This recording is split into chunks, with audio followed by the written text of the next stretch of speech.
It does it like Thom Abraham. I guess I'm on here. Am I on? Can somebody respond? And good morning, everyone, and welcome to Top 10 Tuesday in the Doghouse. I am your host, Thom Abraham, and you know, this is typically, this is like June 6th, right? I mean, June 6th is quiet, isn't it? I mean, June 6th is like, there's not much going on. A lot going on today. Now, this is a day that I love to get into some lists, and I got a few of them today. I'll get to the breaking news as well, but I got a few of them today. Now, one of the lists has to do with this 26-year-old Luis Arraez of the Florida Marlins, who 61 games into the season is flirting with one of baseball's sacred cows, the 400 average. Arraez is hitting .399, which is the 10th highest average through 61 games in Major League Baseball history since Ted Williams hit .406 in 1941. Arraez could also become the first player since 1900 to be the batting champion in the American League and the National League in consecutive seasons. Because last year, as a member of the Twins, he won the AL batting title with a .316 average. Think about that. Think about what the shift has done. Guy won the batting title last year in the American League, .316. He's hitting .399 now. That's what the elimination of the shift has done. You know what? The proliferation of interleague play, I got that word out first time, proliferation. Does that kind of stuff even matter anymore? He did it in the NL, then he does it in the AL. I mean, in the NFL, I know they have, record like the AFC leaders and the NFC leaders, but do they ever do anything? Well, the guy led the AFC in rushing one year and then the NFC. Is that a thing, or is it just all one NFL now? Because honestly, I think that the whole American League, National League thing is dead. Dead. Even more so when baseball expands to 32 teams, which was coming. I mean, these are not leagues per se anymore. They're conferences in Major League Baseball. The rules are all the same. The umpires are all the same. There used to be separate umpires. You were an American League umpire or a National League umpire. There's no more separate league office, or there's no more presidents. I mean, look, the dirty little secret is this is a marketing ploy, this American League, National League thing. It's just a marketing ploy. After the 1999 season, which is like 24 years ago, the American and National League were merged with Major League Baseball. And the leagues ceased to exist as business entities. And the role of the league president was eliminated. It's a marketing ploy. Let's end the charade. Anyway, I have the list of those 10 guys, and the one at the top is very familiar in these parts. I also have the list of 9 coaches who are nominated for the College Football Hall of Fame. We need a vote for 2, max, or maybe none. Oh, lights on in here? Oh, that light's on. That seems very dark over here all of a sudden. Are the lights on in this studio? I'm in the palatial downtown Huntsville studios of 97.7 ESPN The Zone. Anyway, a couple of these coaches that are of the 9 nominees are familiar in these parts as well, so I'll slip that out there. 6 SEC teams survived the regionals, not the 7 that I predicted. And with 4 of those teams playing each other, it's going to be tough getting 4 teams to the College World Series, as I predicted. Remember, I predicted 7 teams to the Super Regional and 4 in the College World Series. But 2 of the 6 are going to be eliminated by playing other SEC teams in this deal. I mean, 2 go for sure, since Florida and South Carolina are playing each other, as will Kentucky and LSU. And Tennessee is going to be favored over Southern Miss. So that would be 3. By the way, I have been in meetings now all morning. Do we know, have they announced yet that Super Regional is going to be in Knoxville? I mean, that's where that needs to be. I mean, let's be honest. They bid for that thing. That's how that works. It was coming out this morning where that Super Regional is going to be at 9 o'clock Central Time this morning. I put our crack research team on that to see where is the Tennessee Southern Miss Super Regional going to be played. It better be at Lindsey Nelson Stadium in Knoxville. I mean, come on. It comes down to a bid. They actually bid for it. You got to pay for it. And Southern Miss is hosting? Tennessee has to go to Southern Miss outbid Knoxville, which has better facilities, that beautiful stadium that they've got there, Lindsey Nelson Stadium. How did Southern Miss get it? Research that a little bit, see what they did. See what they did to get it. See if there's any details as like how much money they agreed to pay. You buy it. If the two teams are both unranked, you buy it. I think it should go to the higher ranked team, period. Higher RPI, whatever. But in any event, I still think Tennessee's going to be favored over Southern Miss. So that would be 3 teams into Omaha. But can the Tide upset the number 1 team in the country, Wake Forest, in Winston-Salem? Because that has to happen if there's going to be 4. Clint Lamb of Bama Online will help us with that. And we'll get his thoughts on the big SEC football schedule release coming up on June 14th. Also in today, we'll talk to Ronald Miller from Ticket to Greatness, who will be hosting the Grind to Greatness Basketball Combine at Sparkman High School on July 15th and 16th for boys, July 23rd and 24th for the girls. Now, coaches from all over are expected to be there to see these kids show what they got. Players are coming in from all over the country, including Eliza Harrington, who's the number 1 point guard in the country in the 2025 class. He's out of California. And this event will be open to the public as well. There'll be games played. It's a $15 ticket to get in and see some of the top players in the country that'll be playing at this thing. We'll talk to Ronald Miller about that. And to that end,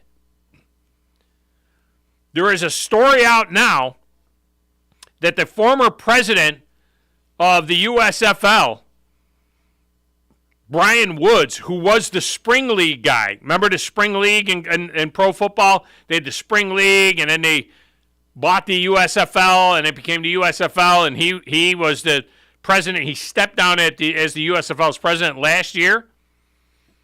He has now developed the Prep Super League, which will begin next season with a 6-week season.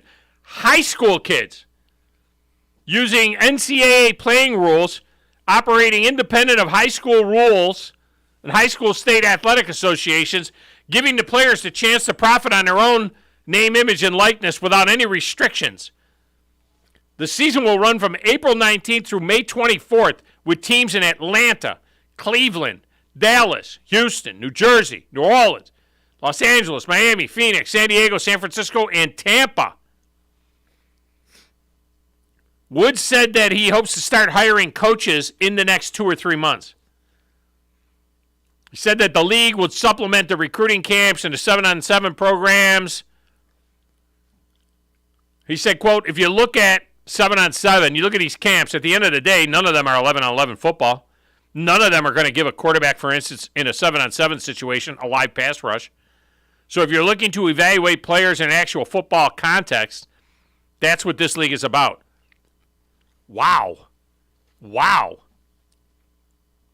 Wood said potential recruits could pay what he referred to as a player development fee to participate in the league. He compared it to the money that families and prospects in other sports pay for travel programs such as AAU basketball.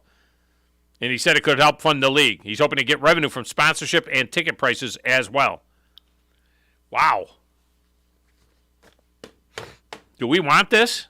Do we want a high school spring league for kids that are going to play then in the fall? Do we want 6 more exposures to contact?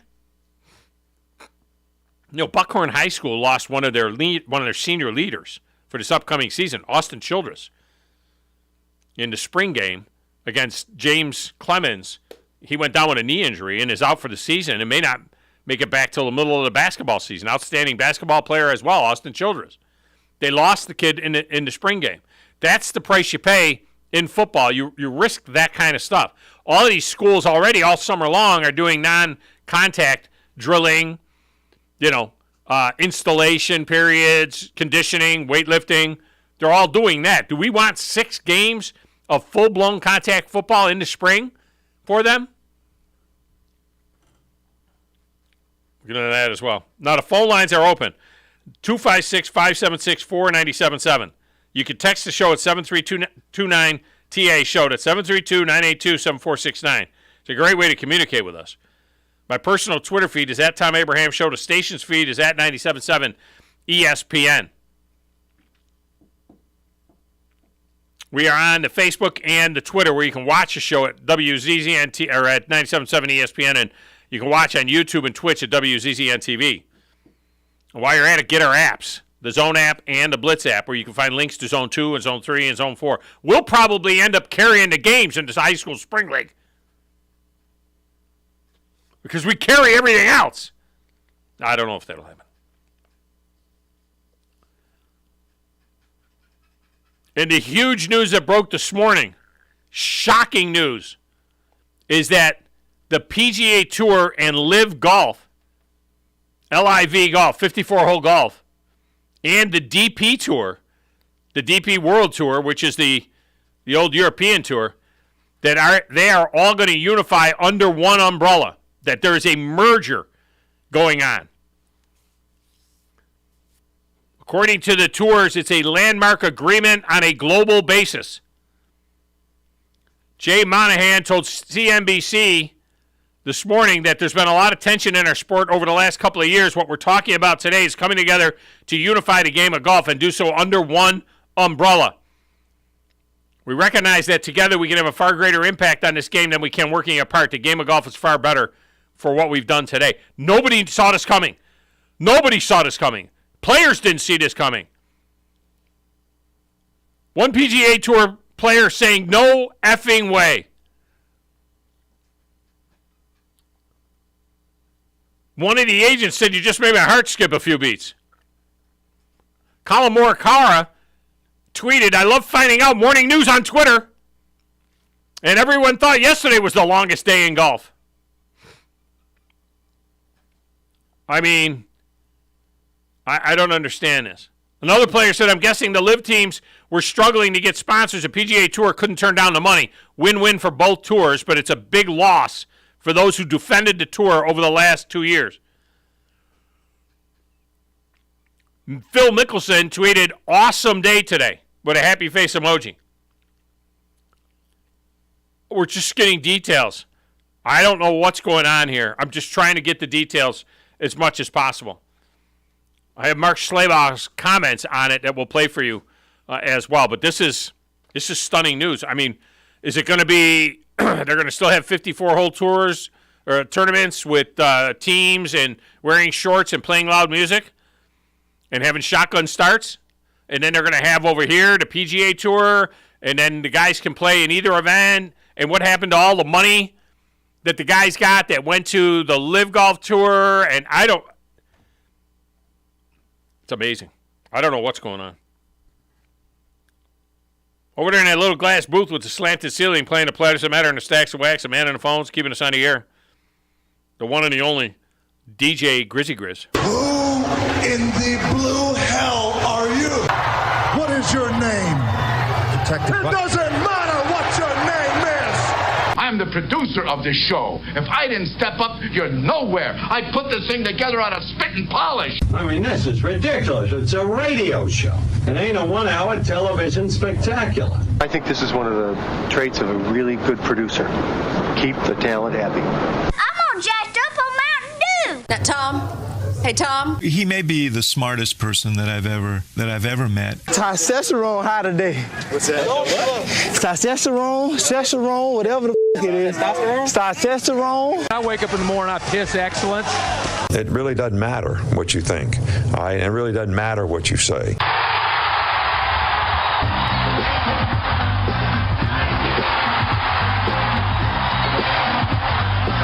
I got to tell you, Grizz, I would love to be a fly on the wall today at 3 o'clock today in Toronto, where this week's RBC Canadian Open is taking place.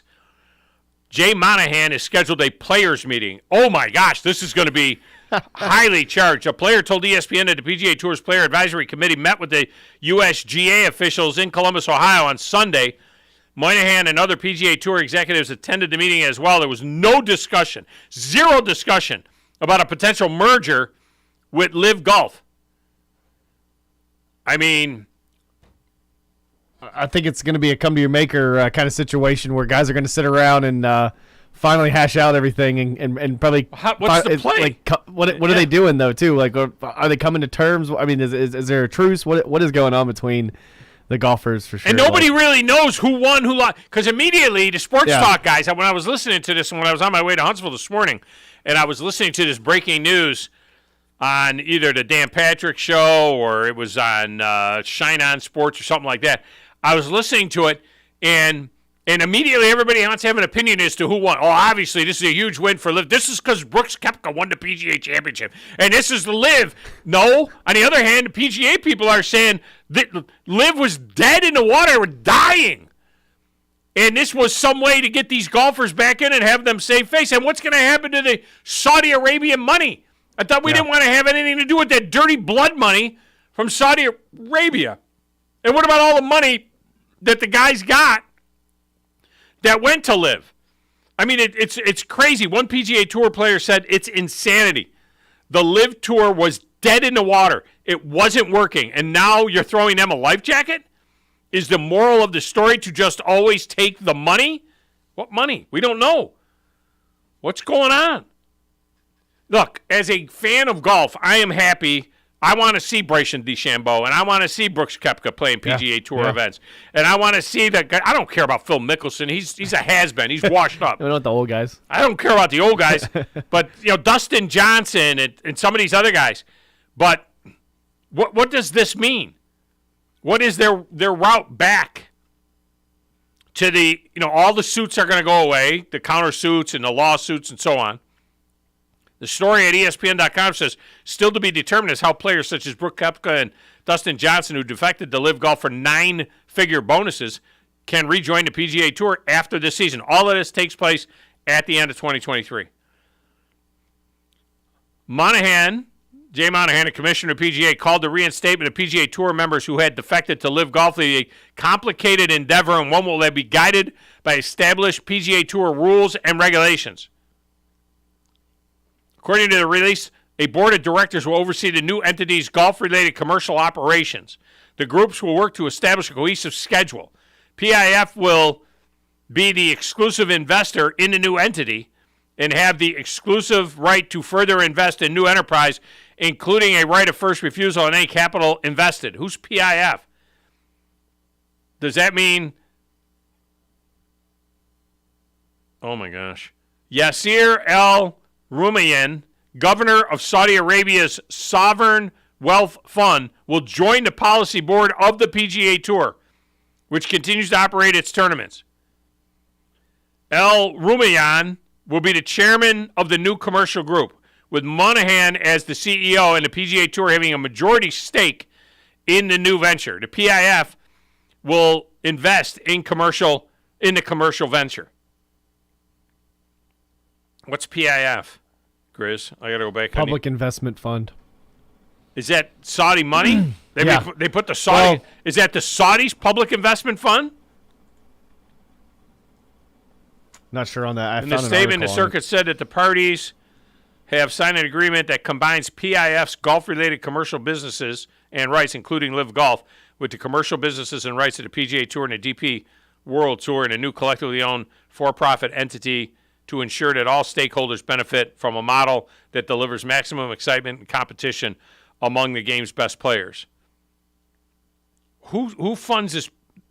The landmark deal between the tours and Saudi Arabia's Public Investment Fund was reached without knowledge of many PGA Tour members and Live Golf players and agents. That's a problem for me. That's a problem for me. So this is all funded by the Saudi money. They took the Saudi money. The PGA said we want a piece of that Saudi money. The Saudis have the money, and you know what is happening? I'm going to be like these other hosts now, and I'm going to like make all these grand assumptions, accusations, allegedly assumptions. What happened is that the Live Tour was dying on the vine, and the Saudi money, the Saudis said, we're not giving you any more money. We're not going to fund this thing unless we can have the PGA unless we can work the PGA into it. So the Live guy said, all right, we're going to go and, we'll jump in with the – I mean, I don't know. I don't know how else it could be. It's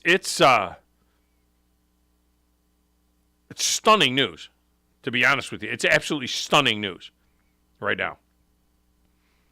Let me get Wolverine Dan in here quick before we get to the break. Get to our regularly scheduled show. Wolverine Dan, welcome to the show. How are you? Well, you did the abbreviation. I got a different variation of that. It's called CYA. It's all they were doing, okay? Who's the they? Going for the money, okay? Listen, I'm going to tell you something, my friend. You know as well as I do, when you get way up there in years, I still got years to go, my little grandchildren are going to say, why, Papa, did you do that? So all that money, does it really matter then? Yeah.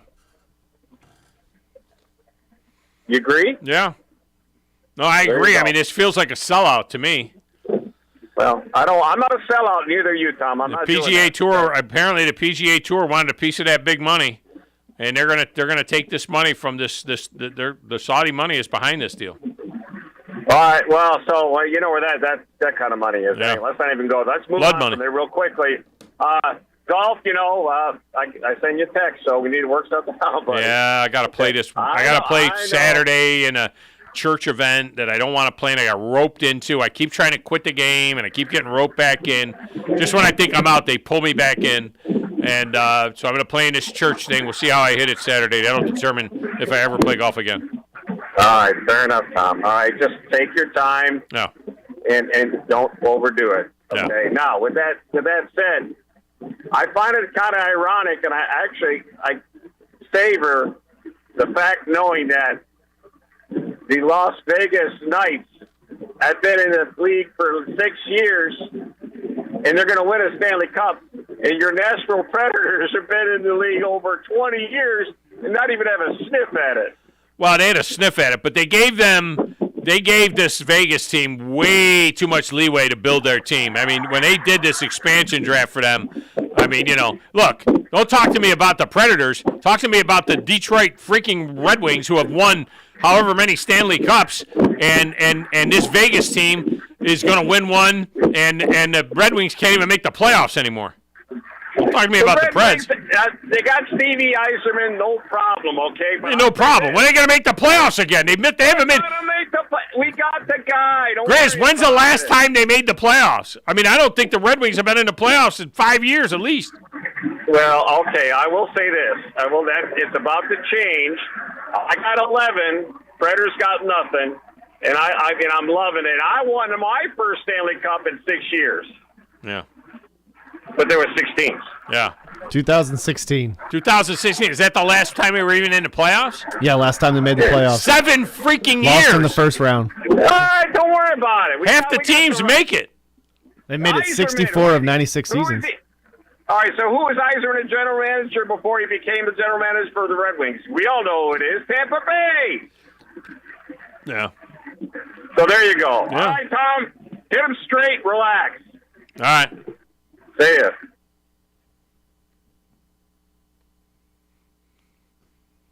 I'm not sure what he was saying 100% there, but hit him straight. See you. Hit him straight. Yeah. Relax. It's easy. It's all in the hips. It's easy to hit him straight when you can't get the ball off the ground. All right, let's get a break. When we come back, Clint Lamb joins us next from Bama Online on 97.7 ESPN The Zone.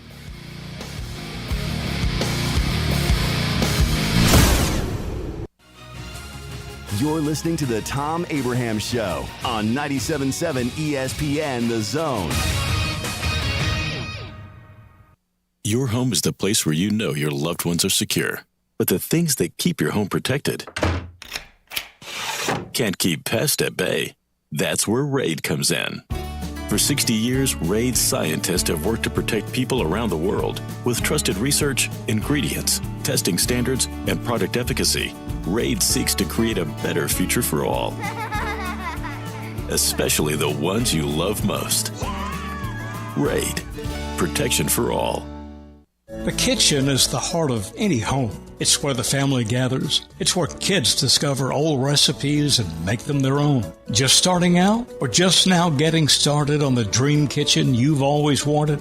I'm Chris Haygood, and from all of us here at Bob Wallace Appliance to the home builders and the homeowners of the Huntsville area, a heartfelt thank you for buying local. We're in Huntsville, Florence, and Coleman, and online at bobwallaceappliance.com. Have you ever turned your back on God? Have you ever absolutely known the right thing to do and just turned around and walked away in disobedience? I know that I have. Aren't we thankful for our great and merciful God who loves us and forgives us and remembers our sin no more? I'm so thankful that His mercies are fresh every day. I need that, and I suspect you do too. Hey, I'm John Dees, pastor of Cross Point Church, and if you're looking for a church home, come see us. We're smack dab across the street from the YMCA in Madison, and check us out at cpcfamily.org. Great food and the best live entertainment is what it's all about at the Furniture Factory Bar and Grill. Head to downtown Huntsville every Tuesday for karaoke on the only outdoor karaoke stage in North Alabama. Thursday night is the Valley's longest running and biggest bike night. Food and drink specials, giveaways, and live music on the patio. And the Furniture Factory menu is fully loaded with options from steaks to salads, plus a whole lot more. Featuring a weekday happy hour that starts at 3. 619 Meridian Street, downtown Huntsville, and online at FurnitureFactoryBarGrill.com. Guys, music can inspire us. Let the concert quality sound system at Zoom Indoor Cycling help push you harder than you ever thought possible. No matter if you're a beginner or an experienced rider, you'll ride top-of-the-line Stages SC3 bikes as the most talented instructors in North Alabama motivate you to reach your goals. You can do it! Zone Indoor Cycling is this week's Zone deal. Get a $100 certificate for just $50. Get yours now at 977ESPN.com. $2 specialty shoe rental per ride for new riders. From the Fox 54 Weather Center, I'm Chief Meteorologist Jordan Dressman. A mostly to partly sunny sky this afternoon. Temperatures climbing into the mid and upper 80s. Some of us could see the lower 90s. Isolated showers are going to be possible. Most of us probably end up staying dry. Temperatures drop into the low and mid 60s through the overnight. A partly sunny sky for your Wednesday. We're climbing into the mid and upper 80s with a couple of isolated showers. Dropping into the lower 60s as we head into the overnight. A little cooler on Thursday, still with a partly sunny sky. Temperatures climbing into the lower 80s. I'm Chief Meteorologist Jordan Dressman on your home for ESPN Radio 97.7 ESPN The Zone. There's the phone and no one to answer. 256-576-4977. And as a result, we got many, many phone calls and letters. Give us a call on the Neighbors Wealth Management Hotline today. 97.7 ESPN The Zone.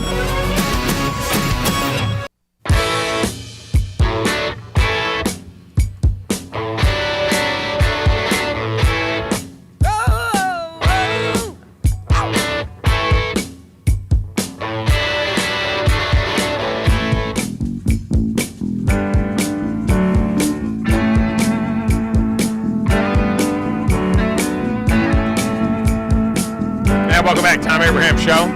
Here in a Top 10 Tuesday. I got a list. With the breaking news on the PGA Tour merger with Live Golf. The high school spring league that's going to launch next spring. We'll get into all of that, but right now we are joined by the one and only Clinton Lamb. Bama Online is where he is at now, and he joins us on the Neighbors Wealth Management Hotline. Clinton, welcome back. How are you? I'm doing fantastic, Tom. How you doing today? I am great. How exciting is this merger? Speaking of mergers, they're talking about the golf merger. How about the merger for you guys to join Bama Online and Bama Online and On3 together? I mean, I was talking to Jimmy about it last week, and it seems to be a pretty cool thing. Yeah, it's awesome. We've kind of known that this was coming for a while. We couldn't say anything about it, obviously, but we just, when I first had these discussions with Tim Watts, a couple of years ago, as far as, what him and Shannon Terry envisioned for, the On3 Alabama website, it was a huge reason why I ended up leaving Outkick and a lot of my other stuff that I was doing, because I just believed in the vision. And so now getting to see it actually come to fruition and getting to see it kind of get put together and just all the success that it's already having and the excitement surrounding it, it's been very cool to be a part of, for sure. Did you think that on June 6th we would be talking about Alabama's chances into Super Regional in the baseball tournament? Was that ever on your dance card? Absolutely not. I didn't think we'd go from talking about Alabama's baseball coach doing some shady things that gets him fired, just a couple of months ago to, where we're at now. So that's pretty cool as well. I mean, a lot of these sports, it was unfortunate the way things ended for the softball team with, Montana Fowles getting hurt and just how that impacted things. But at the same time, Alabama sports in general has been pretty fun to cover this year. Yeah, it has been fun to cover. This baseball team is fun to cover. They're so resilient. I mean, they're like a roach. You can't kill them. And, even when they get behind and so on, they seem to be always in the game. But now this is a different animal. Wake Forest team that ripped through their regional and number one team in the country. They go to Winston-Salem. And I would think that game one is hugely important if they're going to have any chance of upsetting, the Demon Deacons. Yeah, it's definitely going to be huge, and we'll kind of see how it plays out. But you're absolutely right. This thing has been very resilient. They've faced a lot of adversity, and they've been able to overcome it. Like I said, I mean, when you got the kind of distraction of your head coach getting fired for some off the field things, which I guess was kind of a result of some on the field things as well. And you're still finding ways to win baseball games and getting this far in the process. I mean, that's pretty special. There was a thought that Jason Jackson was just interim, and that was it. And and obviously he has coached with Brad Bohannon for years. And when guys coach like that together, you see your assistants more than you see your wife, and you would think that he would be pretty tight. I don't know if he's ever said anything about whether he was ever, ever suspected that Brad was involved in some sort of activity that wasn't right or not, but most thought that he was just a placeholder, and then they would start shopping this job. They're in the Super Regional now. Is there at some particular point in time that they drop this interim tag from this guy? Is this the next coach of Alabama baseball? Well, I'll tell you this. I mean, you couldn't ask the guy to do any more. I mean, to be able to do what he's done. And, I mean, the players deserve a ton of credit, but, I mean, I think he deserves some credit, too. I mean, you've got to have leadership in any team that you have. And so, just his ability to continue to, make this team better, get this team better, and them continuing to be competitive. I mean, getting this far in the process is something that I don't think, anybody really anticipated. I think at a certain point you've got to start talking about removing that interim tag. And I think even at this point, I mean, if it was me, I think he already deserves it. Will that happen? I can't really tell you. I don't keep up with the whole baseball and softball stuff quite as much as I do other sports necessarily. But I think that if, you're talking about putting yourself in the best position for that to happen, I think he's done by far the best job he could have done. Yeah. Alabama, by the way, will begin on Saturday at 11 o'clock Central Time against number one Wake Forest. So we'll see what happens with that. I had predicted at 7. I thought 7 SEC teams would get through to the Super Regionals. It ended up being 6, and 4 of those 6 are playing each other. I also thought 4 would make it to Omaha. I guess most surprising is Arkansas's exit, Auburn not winning a game. That was surprising. And then the Vandy boys, with all their experience, for them to go out. I think those things were surprising. Tennessee, I don't know if they get a break or not. The fact that they'll be able to play a Southern Miss. I was shocked that it's at Southern Miss. I thought for sure that Tennessee would end up with the home ice for that Super Regional. But, you still 2 are guaranteed, 3 are a pretty good chance, and Alabama would have to upset the world to make it forward to Omaha.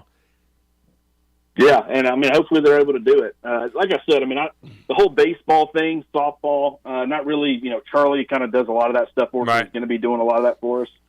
Don't really cover it too much myself, but certainly going to be pulling for him for sure. Yeah, no doubt about it. All right, to the football scheduling, Clinton Lamb with us here. All right, coming up on June 14th, we'll get news of what the actual schedule will be for 2024. I am a 9-game guy. I said I would die on the 9-game hill. I think we're going to get there. I don't have a huge problem with them hitting the pause button for 1 year, if that's what it ends up being, to kind of figure out how all of this will work out and honor the contracts that they had and so on. But it does bring us to this will be a non-divisional year. To me, my first blush was they're just going to take and replace every one of the rotating crossover games and slot either Texas or Oklahoma in their home and away so that Texas and Oklahoma come up with their 8-game schedule. And the other 7 teams, 7 of them will play Oklahoma, 7 of them will play Texas, and move on. It seemed like an easy thing. Now I'm starting to wonder, Do you think they're going back to scratch? I mean, do you think they're just completely wiping out what the conference schedule was, and this will be a completely different conference schedule? I don't know about you, but it's starting to feel that way to me, which I thought is kind of overcomplicating things. I mean, especially if it is kind of just a one-year stopgap, you're trying to get to 9. This entire scheduling thing has been pretty wild. I mean, I understand that Nick Saban's getting a lot of blame. I mean, this guy's been arguing for 9 games for forever, and then, they finally start talking about 9 games, and then suddenly he's saying, hey, let's kind of slow it down a little bit and figure this out, which is understandable. I don't blame Nick Saban for that. I can also understand how that can bring about some criticism from other people. But, I mean, when you look, the 3 permanent crossover opponents that they're talking about, I have no problem with it from someone that covers it.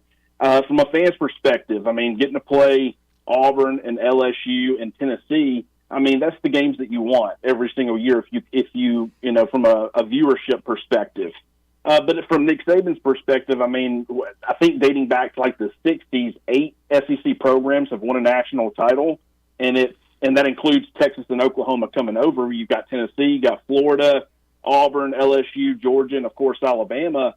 I mean, Alabama's the only program that's got 3 of those on their schedule as far as their permanent crossovers. I mean, you talk about, Georgia, and they're going to be in that conversation of being the best program in the SEC. But I think going beyond that, I think Texas is a threat to be a real powerhouse in the conference. I think Texas A&M, with the fact they can spend money, they're certainly going to be a program who's going to be up there just because of those spending habits. And you start looking at their permanent crossover opponents, and Texas having Texas A&M and Oklahoma, 2 very good programs. Yeah. You got Arkansas in there. Texas A&M, you got LSU, you got Texas, but you got Mississippi State. So I think from Nick Saban's perspective, I think that he's got a little bit of an argument there and a little bit of a gripe. But then from an SEC perspective as a whole, like, you can't tell me that more losses aren't important. I mean, just this past season, Alabama lost 2 games by a combined 4 points, both on the road to top 10 teams. Ohio State gets blown out at home by Michigan, and Ohio State still gets in. Why? Because they had less losses. And we're questioning why an SEC team is wondering about, how an extra loss, an extra potential loss on your schedule might impact, the college football playoff. Yeah. I mean, history shows us that, the SEC handles business once they get into the postseason. I don't think that it's necessarily, anything on that front, but they got to be able to get in there. And so they want to position themselves, as well as they possibly can in order to make that happen. And so I can understand the gripe as far as trying to figure out, or gauge how an extra loss would compare to other conferences before you jump 2 feet in on that front. Yeah, I get all of that, and then I think about what Hugh Freeze said about Auburn and, talking about 3 permanent opponents and all that kind of stuff. And he said, well, are you guys going to vote us in at 9-3 if we have 3 losses? I'm like, is that the way we want the coach to think? I mean, are you going to vote us in with 3 losses? What, you're going to lose these games? Alabama's 38-10 against those 3 teams, Auburn, LSU, and Tennessee. And I know historically they're good, but it's not Georgia. I do feel like if it was Auburn, Tennessee, and Mississippi State, maybe it would have rocketed through, or maybe Nick Saban's take would have been a little bit different on that.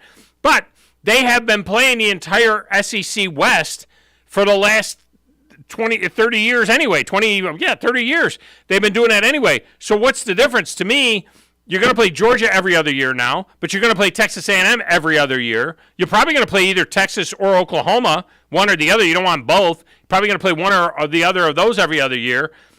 It's going to be difficult one way or the other. You're going to also get Vandy and Kentucky and Missouri every other year. You know what I mean? So it seems like if you start getting too cute about who the 3 crossovers are, that in the end it's not going to matter. It's going to be who are the 9 teams, not the 3 teams. Yeah, absolutely. And I think that is where, when you start looking, because you're going to be playing these, every other year. I mean, it's not like that, it's going to be, you're constantly being stacked against every other year compared to another SEC program. And there might be years where, a Georgia or a Texas or whoever might end up having an easier schedule because that's the way things line up. So I agree with you on that front. Look at this year. It happens this year. Georgia has a popcorn schedule this year. It just happened that way, and it could happen. You know what I mean? It's hard to. It's just you play who's in front of you. To me, Yeah, I'm right there with you, and I understand that perspective. I'm just saying that the argument, if you're Nick Saban and you're looking at the 3 permanents, obviously you're going to say, wait a minute, we've kind of been carrying the SEC's water for forever. I mean, I think, do you think that Nick Saban would have a different perspective on this if this was 2012? If he was 10 years younger, Alabama was still the premier program. But I think that as he's starting to see a little bit of a decline, you got to start questioning these things. And I think that it also goes just beyond his tenure as the head coach.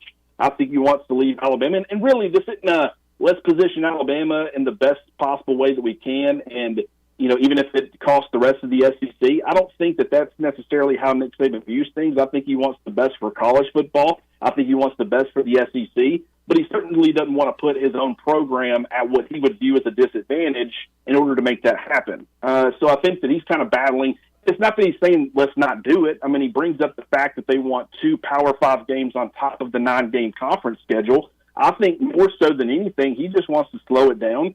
Hey, are we going to do the 2, Power 5 games? How does that affect things? How does this affect things as far as the College Football Playoff Committee, which is something that Greg Byrne, has been discussing and bringing up in some of these meetings? And so I think that it's just more of a let's slow down and actually kind of figure this thing out before we just decide this is what we're going to do. Let's go get all the money we possibly can out of this. And just, without really, half measures. I think that due diligence is something that Nick Saban's always been big on. And now that it's actually happening and this can have some permanent lasting effects, he wants to make sure that all the T's are crossed and I's are dotted. Yeah, a couple of things, too, that I chuckled about was the thought that, first of all, we just spent all this time talking about what Nick Saban's reaction is to the thing. There were, half the league, if not more, were against it. The 9-game. Everybody had an issue with it. It seemed like, more or less. So it wasn't just Nick Saban that was talking about pumping the brakes on it. The other thing I got a chuckle out of is I got into a battle that you can't win on Twitter with a bunch of Tennessee fans because a Tennessee fan said that it was very, very clear now that Nick Saban was trying, that his whole point and purpose to this thing was he's trying to dodge Tennessee, that he doesn't want any of this. He doesn't want any of the Vols now, that he's trying to dodge Tennessee and get them off his schedule. I mean, you got to be kidding me, right? And I was like, is this like a parody account? I mean, is this a real thing that Nick Saban's trying to, if anything, LSU and Auburn are more problematic than Tennessee. He's 15-1 against Tennessee. I mean, really? And then they started, wait till it's crumbling, it's over. They had memes of a casket of Alabama football, and wait till we get to Tuscaloosa. I'm like, wait till you get to Tuscaloosa. You'll be able to get beat by 40 in that game. Have you ever seen this guy go scorched earth after he loses a game? I mean, goodness gracious, but you can't win that argument on Twitter. But they're not dodging Tennessee. I don't think they're trying to dodge Tennessee, for God's sakes. Well, what's wild is that Tennessee is another prime example of what I was just talking about. Alabama loses 2 games. Ohio State gets in because they had one less loss. Even though they had just an absolutely ugly loss to Michigan, it didn't matter. You had less losses on the schedule. I don't think they had, any great wins when you look at the rest of it. I mean, Penn State was solid. I think, Notre Dame in week 1. But Tennessee's over here. They beat Alabama. They go on the road against LSU, who ended up being a top 10 team. Beat them by 27 or 28 points. End up beating Clemson in the bowl game by 3 scores. Yet Tennessee was left out for Ohio State too. So it was because they had 2 losses because you were playing in the SEC. So it's like as a Tennessee fan, I would feel like Alabama and Tennessee would kind of be in unison on this. Hey, let's figure this out where if we get one extra loss, we don't get completely screwed over because we're in the SEC compared to other, teams. Yeah. Clint Lamb with us here, Bama Online. All right, let's finish up going back to the 2024 schedule. I'm looking at the Alabama schedule for 2024, for example, and they have got everything looks like a normal SEC West schedule. You don't have to change all of these games. They've got their non-conference games. They're already going to Wisconsin. That's going to be a tough game. They're going to have a brutal schedule any way you look at it in 2024. They're at Tennessee. They're at Ole Miss. They're at LSU. They're at Arkansas. That's what's on the schedule now. To me, it seems like you pull the South Carolina game. The South Carolina game at home goes away, and they're going to bring in Oklahoma instead. They're not going to give them Texas for a 3rd straight year. I think Alabama's going to play Oklahoma. And that's kind of the way I look at it. Every single team in the SEC has a road game or a home game against a rotating crossover team, and it seems like this isn't rocket scientists. You eliminate that game and you stick either a visit to Texas or Oklahoma, or Texas and Oklahoma in a home game. One or the other, and then you got your schedule. Why would they upset all of these other games that they already have on the schedule to come up with something totally different? Yeah, to me, that makes by far the most sense. And it's like you said, it's not like you're replacing South Carolina with Oklahoma. I mean, that's not exactly hard enough, yeah. Yeah, I mean, that's not like, someone like Alabama's not benefiting from that, but it just makes the most sense. And it keeps kind of everything intact in the way that you've been packaging and pitching some of these games. You also got to go on the road and play Wisconsin, like you said. And with 2023, I mean, it's going to be interesting enough trying to figure all this stuff out as far as, what you're going to be doing, how many conference games, all these different things. You don't want to throw in, having to completely revamp and redo the entire schedule as well. I just think that you're making this more complicated than it needs to be. Yeah, for Tennessee, they're at Mississippi State in 2024. You lose the at Mississippi State game and you add at Texas. Boom. That's it. It's one game. You slide one out. You slid one in. They're still playing the rest of their schedule. Oh, you got to go to Georgia and I got to go to Texas or whatever. It would be a road game because their crossover game is a road game. It would seem to make the most sense. I would think that that's the way they would go, and then they can start worrying about 2025 as far as how it will go. But interesting stuff, man. It's supposed to be quiet right now, Clint. This is supposed to be totally quiet. We got the scheduled thing coming out on the 14th. We've got the Live Golf and the PGA Tour merging. We got this. What do you think about a spring high school league that has a 6-game schedule with teams all over the country for high school players to play a spring football league? And this has all been put together by Brian Woods, the former president of the USFL. And they're supposedly going to start playing next year, 11-on-11 football. I saw something about this. I haven't dove into it yet, so I don't know all the details. But I will say, and I want to say this has something to do with NIL. Are they talking about? Well, the kids would be able to because it's not. They wouldn't be using any of the state associated. They're not affiliated. They're independent of all of the state associations. So the players would have the chance to profit off their own NIL without any restrictions, but I still think it would come down to like in those states. Now the states are all states that allow high school players to get NIL. It's Atlanta, Cleveland, Dallas, Houston, New Jersey, New Orleans, Los Angeles, Miami, Phoenix, San Diego, San Francisco, and Tampa. So those kids would all be able to get NIL money and basically have somebody sponsor them and pay their way into the league. But yeah, they're not paying the kids. And it's an opportunity for them to showcase their stuff 11-on-11. But if I'm a high school football coach and I got an outstanding player, the last thing I need is him playing 6 more games in the spring. Whatever happened to player safety? They're going to play 14 or 15 games in the fall. Now 6 more games. So high school kids are going to play 20 contact football games. I'm not sure that that's right. Yeah, I'm right there with you on that. And we're talking about player safety. Like we're trying to. That's been a huge talk about adding games, college football playoff games and all this stuff. And you're saying, but it's no big deal for high school kids to go out there and play an extra 6 games a year. Now, I will say it's fascinating from a TV standpoint. I mean, don't you think they could land a deal as far as it being in the spring? And with like some of these other leagues like the USFL and stuff, these are like college players that are like done. They can't really affect your program anymore, so fans don't really care. But if you got high school kids who could end up playing for your college team that you pull for, and eventually, of course, in the NFL or whatever, I actually think it would have a ton of interest and a ton of following compared to most spring leagues. So that might end up playing into the equation as well. All this stuff, when it boils down to it, a lot of times it's all about the money, and this could certainly play into this as well. Yeah, I originally thought it was for kids that didn't want to go to college, because I've heard of that. There's been a couple of opportunities, a couple of startups that never got off the ground where they were going to give, okay, you don't want to go to college, fine, we've got a 3-year league for you until you're eligible for the NFL draft. Now it could be even a shorter league because, theoretically the USFL and the XFL could take a kid, before they don't have the same 3-year rule that the NFL has. But a kid doesn't want to go to college. Okay, fine, you can go play in this league, $50,000 a year. We'll give you some money for education, community college level education, so you learn something, and you play for 3 years, getting paid instead of going to college. Something like that, like we see in basketball. But it's not that. This is for kids that are in high school. This is for the 14-year-old and the 15-year-old and the 16-year-old kid. That's just it's nuts.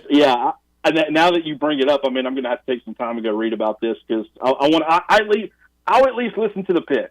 Like, I don't know if I'm on board for it. You know, from a fans and coverage perspective, I think it'd be great.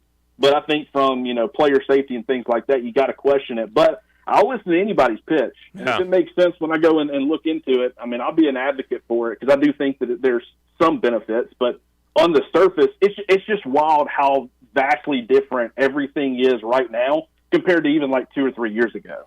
The league, let's see, it says here in the story, the league plans to launch an app that will offer live streaming coverage of games. They ain't even talking about a TV deal, you know, which you would think that somebody TV-wise would want to pick these games up. I mean, because it's going to be, it's not like there's leagues in all of those cities. It's Cleveland's playing Dallas this week, and it's a team of high schoolers from Cleveland playing a team of high schoolers from Dallas. You know what I mean? It's a full-blown, you know, it's national league. I mean, it's only 6 games. But they're all over the place. It looks like they're probably going to have 3 divisions, 3 parts of the country, because there's a team in Atlanta, a team in Houston, a team in Florida, you know, and a team in New Orleans. So that's probably a division, you know. So would it be? Is it essentially putting together an IMG academy for 6 games, like the equivalent of that? Yeah, basically, yeah. They're working on putting together coaching staffs now for the various teams. But the only difference is IMG Academy is a school that is governed by Florida regulations, you know, high school regulations. This has no regulating body. You know, there's nobody to say, you know, hey, you can't, you know, kids can only play so many games or have so many practices or play, you know, do so much because this is all outside. And I don't know what it does to their eligibility. You know, does it do anything to a kid's eligibility? If a kid from Alabama wants to go play on the Atlanta team, does it affect any of his eligibility back in when he goes back to you know, play on his team back in Alabama? There's a lot of question marks. Yeah, this is wild, but I mean it's interesting. I'll give it that. Yeah, it's interesting. It's a good word for it. More things for us to talk about. More coaching jobs. That's what I like. I mean, for my buddies that coach, it's more coaching jobs. So I suppose that's a good thing. All right, man. Clint Lamb has been our guest. Clint, I appreciate you, man. Great stuff. Absolutely, man. Good talking to you, Tom. Thank you, Clint Lamb. Bama Online is where you'll find him now. All right, we'll get a break in here. We'll come back and set up hour number 2 next, right here on 97.7 ESPN The Zone.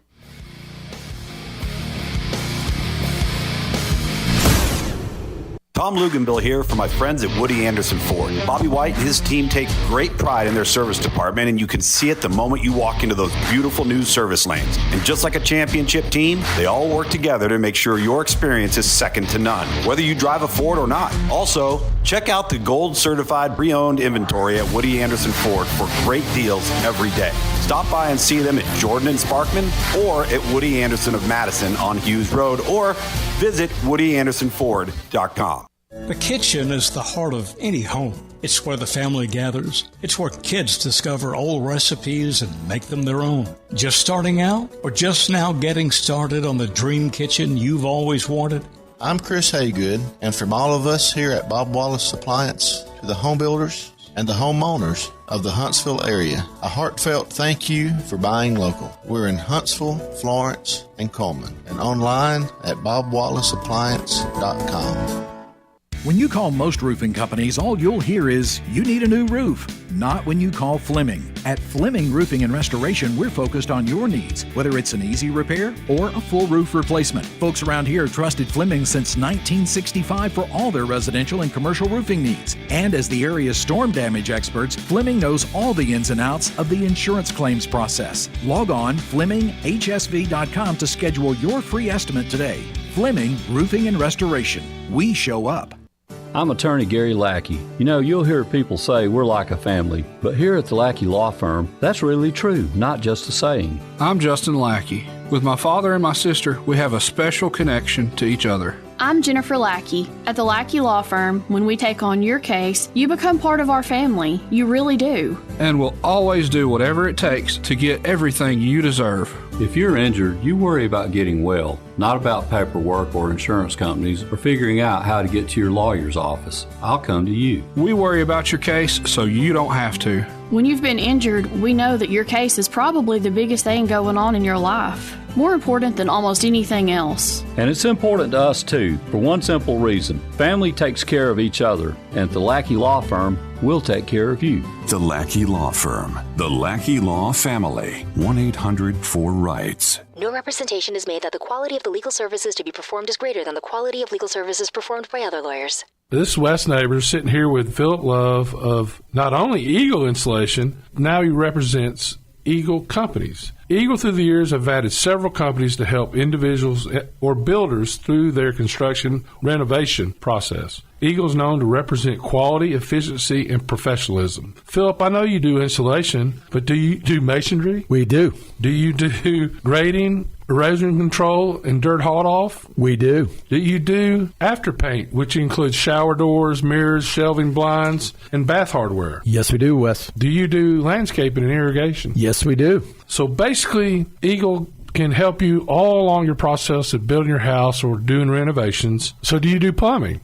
We do not, Wes, but we can find somebody to do it. Just give them time. They'll be there. Anyway, call Eagle Insulation at 256-755-1556. Eagle saves you time. Eagle saves you money. Call Eagle today. Thanks, Wes. T-minus 3, 2, 1. Trash Panda Nation, ignite the fun. Let's rock it. Your Rocket City Trash Pandas are home for another 6 games starting tonight as they take on the Tennessee Smokies. The first 1,500 kids into the gates at Toyota Field are going to receive a free Trash Pandas jersey lunch bag. Get your tickets and get them while they're still available right now at TrashPandasBaseball.com. Let's rock it. And the Oscar goes to... Coming up on Monday, June 19th, our inaugural Woody Anderson Ford Rocket City Awards, presented by the Huntsville Sports Commission, will be at the Mars Music Hall. For tickets, email 977tickets@gmail.com. This is Steve Moulton from The Drive. Be sure and join us today from 5 to 7 with Wes Neighbors and me. Now back to the Thom Abraham Show on 97.7 ESPN The Zone.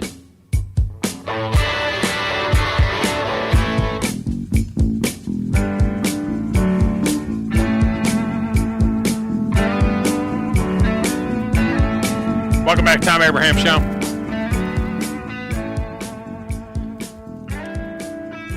Unknown texter says, are you kidding me? Alabama should want to play Auburn and Tennessee. They almost never lose to them. What are we talking about? Well, they almost never lose to anybody. You know, those are tough games. There's no doubt about it. Auburn has been a bigger problem than Tennessee. LSU's in that mix as well. LSU has been a bit of a problem. But Auburn would play Alabama, Georgia, and South Carolina. That's brutal. You know, talk about brutal. That's brutal. I mean, South Carolina's on the come, and Alabama and Georgia right now are the 900-pound gorillas. But Tennessee, in the meantime, would be playing Alabama, Kentucky, and Vanderbilt. And so you see, if you're Alabama or Auburn, you say, wait a minute, they're playing Kentucky and Vanderbilt while we're getting our heads beat in, you know, playing LSU and Tennessee and Georgia. But it's always going to be that way. Texas A&M would have Oklahoma, Mississippi State, and Texas. That's tough. All right, coming up top of the hour, Ronald Miller joins us from Ticket to Greatness on 97.7 ESPN The Zone.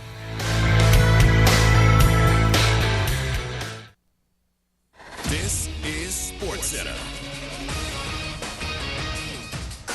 I'm Christine Lisi, breaking news. After being embroiled in a bitter legal battle for more than a year, the PGA Tour, DP World Tour, and Saudi-funded Live Golf League have agreed to merge and move forward in a larger commercial business. The tours called it a landmark agreement to unify the game of golf on a global basis. The deal was reached without the knowledge of many PGA Tour members and Live Golf players and agents. The NFL is investigating Colts quarterback Isaiah Rodgers for possible violations of the league's gambling policy. Rodgers addressed the situation in a tweet last night, said he wants to take full responsibility for his actions, made an error in judgment, will work hard to make sure the mistakes are rectified through this process. Rodgers also apologized. Arina Sabalenka, Karolina Mukova on to the French Open semifinals after their respective straight sets wins in today's quarterfinals.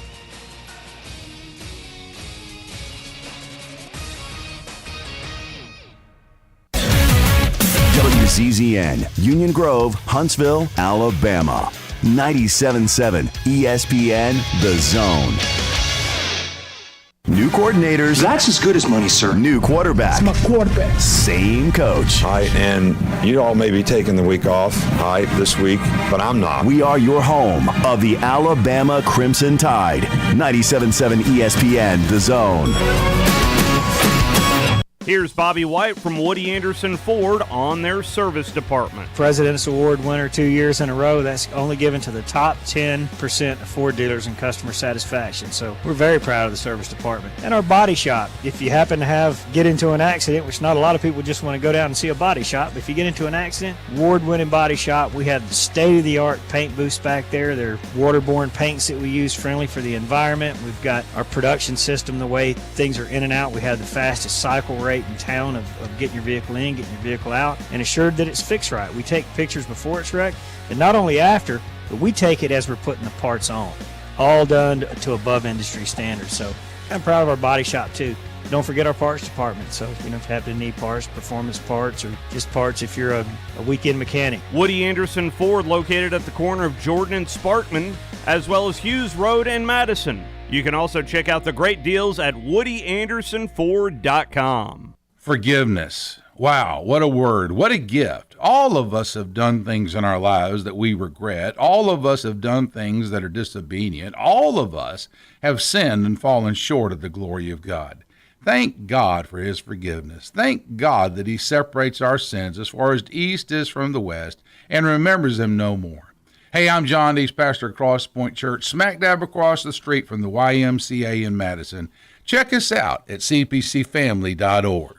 From the Fox 54 Weather Center, I'm Chief Meteorologist Jordan Dressman. A mostly to partly sunny sky this afternoon. Temperatures climbing into the mid and upper 80s. Some of us could see the lower 90s. Isolated showers are going to be possible. Most of us probably end up staying dry. Temperatures drop into the low and mid 60s through the overnight. A partly sunny sky for your Wednesday. We're climbing into the mid and upper 80s with a couple of isolated showers.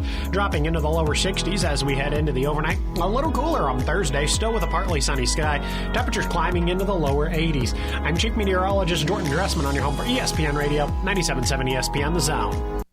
You need to be more like a dog. Like what you guys are doing. You've got your fingertip on the pulse of your listeners. You guys know what they're talking about. Be a dog. God bless the show. You are the Messiah. We need more dogs. This is the best show on radio. The big dog, Thom Abraham, is here with you. Hey, I see you. Hey, I see you, dog. So settle in and get your bark on. That's my dog. Now live. Here he is, the big dog. Let's go, baby! Thom Abraham. How you doing? How you doing? How you doing? How you doing? How you doing? How you doing? How you doing? Look, I don't speak Spanish. I don't know how to say this, so I'm going to choose my words very carefully. I think you're a psycho. Do you know who I am? I mean, that guy sounds like El McPherson farting into Miles Davis' trumpet. I guess I'm on here. Am I on? Can somebody respond? Get off my lawn. I have to drag my Yankee ass out of here.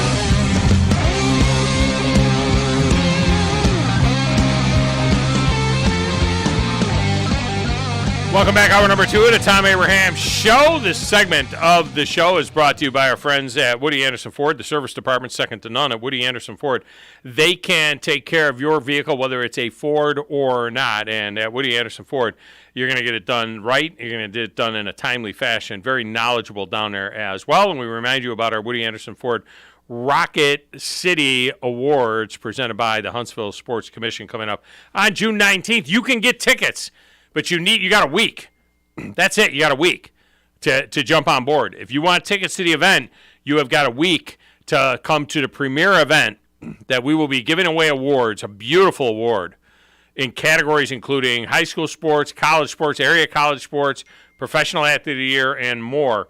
And you can get tickets by going to 977tickets at gmail.com. Send us an email, 977tickets at gmail.com, and we'll get you hooked up in there. Grizz, stop sending me these bogus barbecue things. Lawler's isn't in the top 5. Don't send us to his garbage. If Lawler's barbecue, Gibson's was mentioned. Yeah. They said it was closed down. Okay. If Lawler's barbecue isn't on the top 5 barbecue joints in North Alabama, this is a bogus list. No, Lawler's. My cousin sent it to me. He goes, garbage. "Do you agree with this list?" And I said, "No way." Oh, I said, "No way." A lot of barbecuing. Now we have this long chain. We talk more about this barbecue thing than we do It's about June, you know. Coming up in July 15th and 16th for the boys, and July 23rd and 24th for the girls. The folks at Ticket to Greatness will be hosting the Grind to Greatness Basketball Combine at Sparkman. And joining us now to talk about that is Ronald Miller. Ronald, welcome to the show. How are you? Hey, I'm great, sir. Thank you. How you doing? I am fantastic. And, this sounds like a pretty exciting thing, and you've got some pretty big names already committed to it. Tell us what the inspiration behind doing this Grind to Greatness Basketball Combine was and bringing this thing to the North Alabama area. The whole inspiration about it was to be able to get those athletes who don't necessarily have the notoriety to be able to get seen by those big schools or even schools in general. Because of everything that's going on in sports and college, high school, etc. Just want to be able to provide opportunity for these athletes to be seen, be noticed, be scouted by college coaches at various locations from across the board. So I'm seeing that you've got some of the top players in Alabama coming in from the class of 25, like Jeremiah Wilson and Raymond McCants and, some of these types of guys, Braden Rivers. But you also got players coming from all over the country, right? This Harrington kid out of California, he's listed right now as the #1 point guard in the nation in the 2025 class? Yes, sir. He's the #1 point guard in the nation. We got the #2 guard in the nation coming out.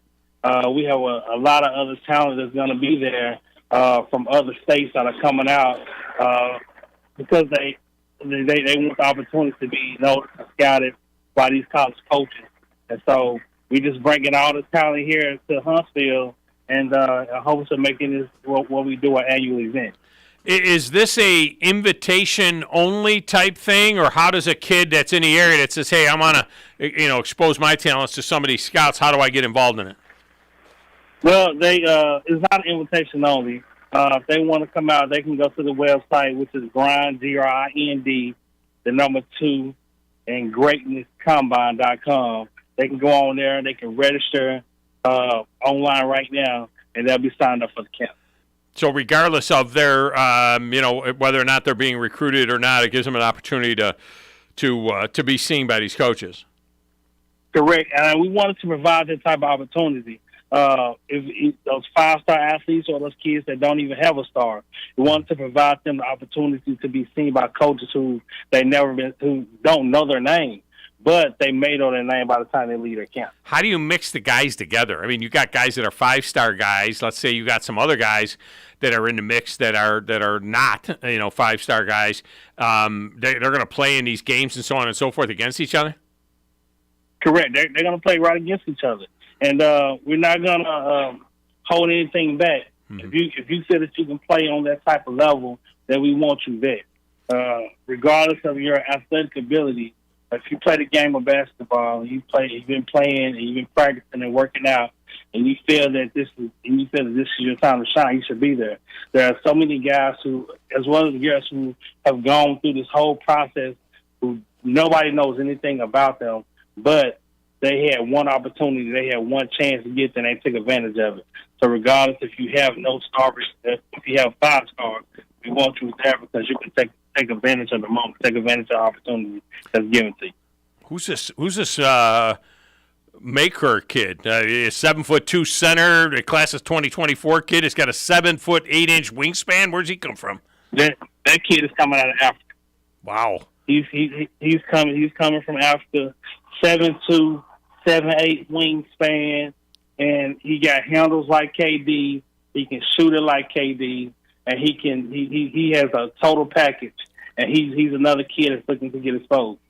So, so some of these guys have offers already, or they have obviously a lot of them have offers. They got teams that are looking at them as well.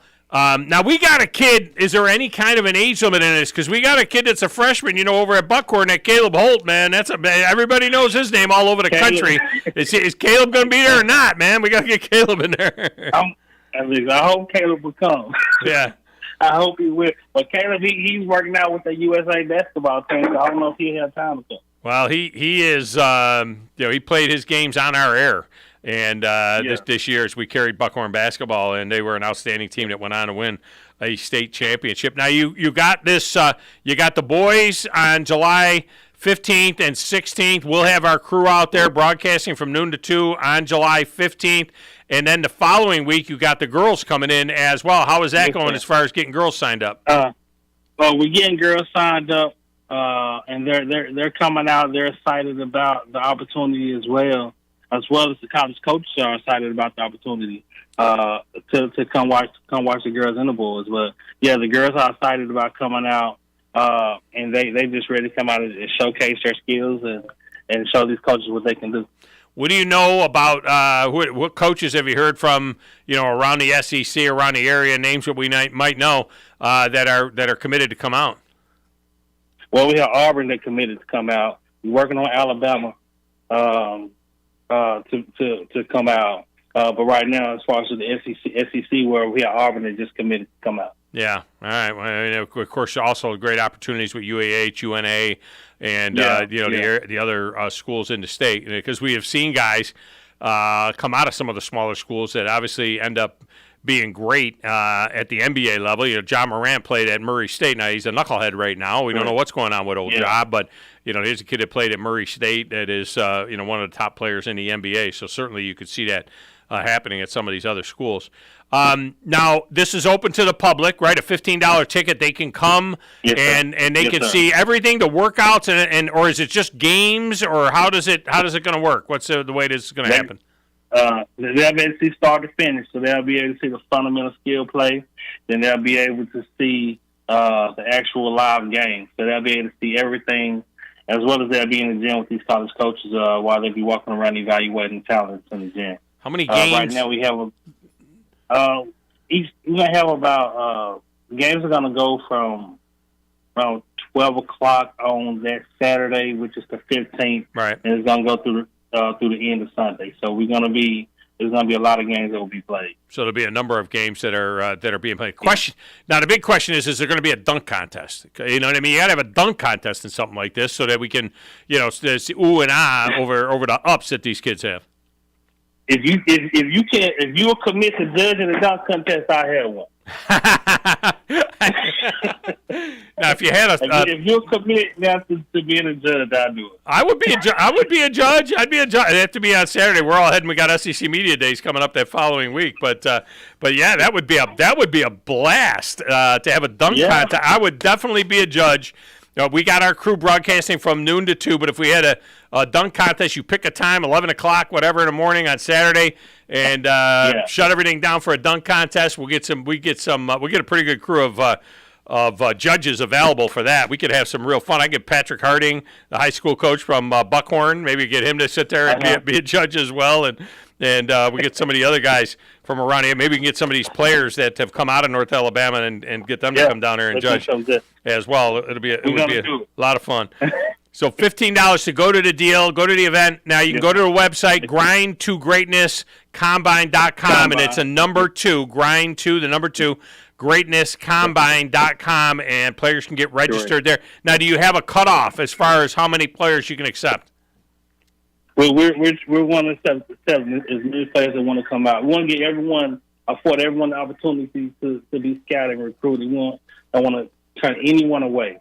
So if they can come out, they can register. We want them there because we're going to have a lot of coaches that is going to be in the building. Right now we have about 20 schools that have committed, and we're working on a whole lot more. So if we can just get these players to come on and register, we're not going to cut any of them off because we believe every last one of them should be afforded the opportunity.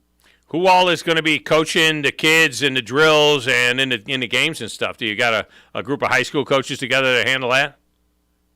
No, we have a camp director, and our camp director, he has a team that will be leading all the drills, and then they will split the teams up, and that will be the coaches of the team. Okay, sounds good, man. All right, so check it out at the website, grind2greatnesscombine.com, the number 2, grind2greatnesscombine.com, and you can be a part of this thing, and it's going to be really exciting, and there's going to be some great players from all over the country, players coming in to be a part of this deal. Ronald Miller has been our guest. Ronald, good luck with this, and hey, maybe we'll work out the details and see if we can't get a little dunk contest going. We'll have some fun with it. Let's do it. Thank you, sir. I really appreciate it. All right, man. Appreciate it. Thank you.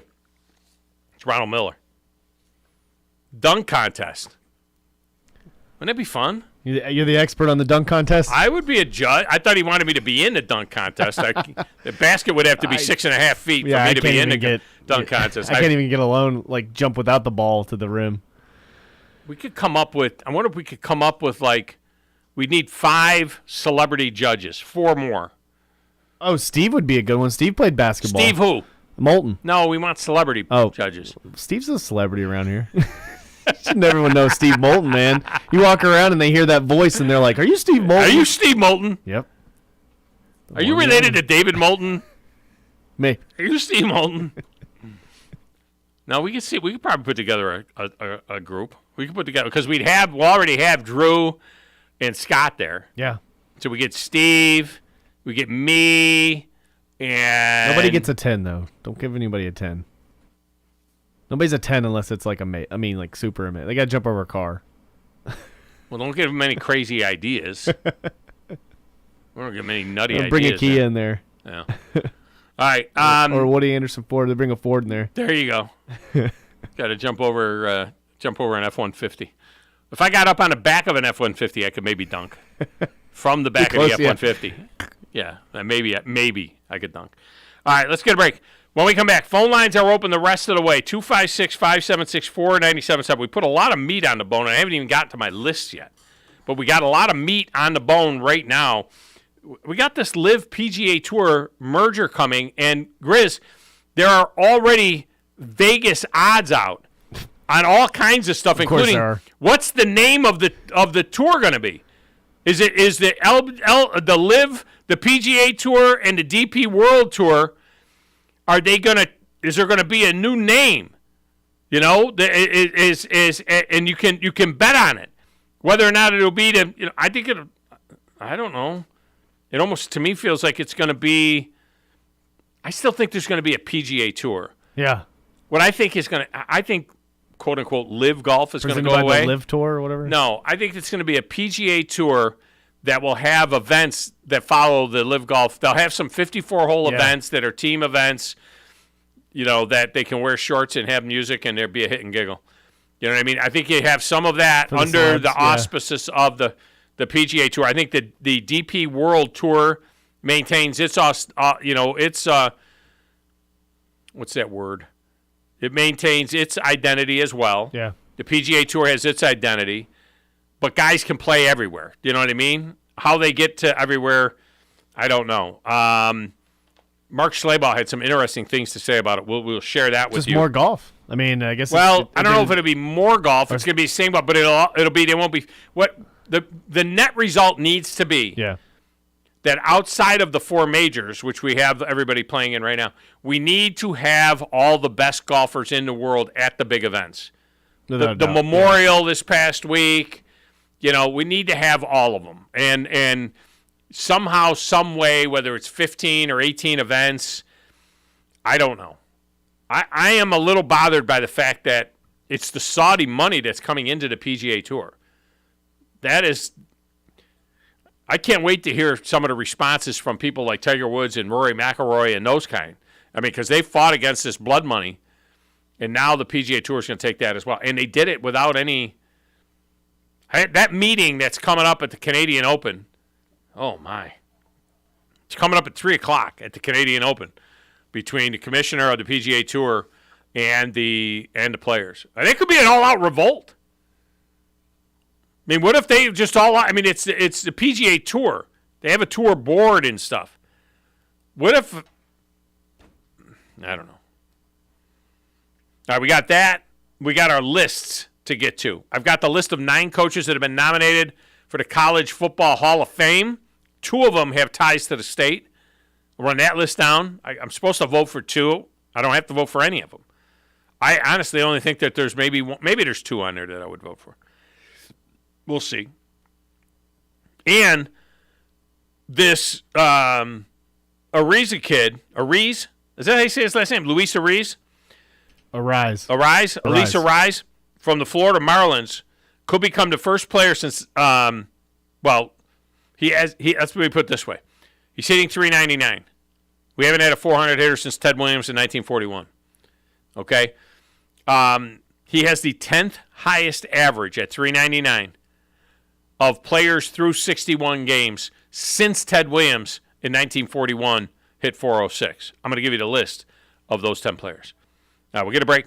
We'll come back. Lines are open, 256-576-4977 on 97.7 ESPN The Zone.